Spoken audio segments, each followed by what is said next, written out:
Ito yung sample ng legit na CVT fluid. Mga paps, pag kayo ay magpapalit ng transmission fluid sa inyong CVT transmission na kotse o automatic na kotse, mas okay na sa kasa na lang kayo bumili. Okay? Although may mga legit seller naman na nagbebenta ng original, pero marami nang nagbebenta ng peke. Can you imagine ito, nasa 2.8 to sa kasa. Pero sa online nung chinek ko, meron mga 1,100, 1,200.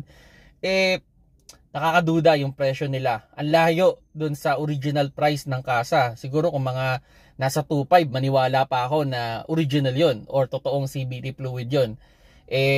Pag ganun kalayo yung presyo, medyo magduda na kagad tayo. Baka masira lang yung ating CVT transmission dyan. Okay, napakamahal pa naman magpagawa.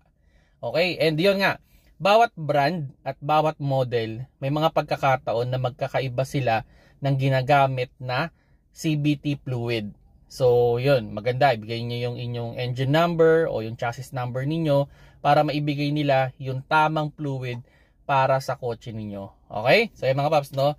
Ano lang yan, advice lang yan kung sakali mang bibili kayo ng CVT oil para sa mga CVT or automatic transmission na kotse.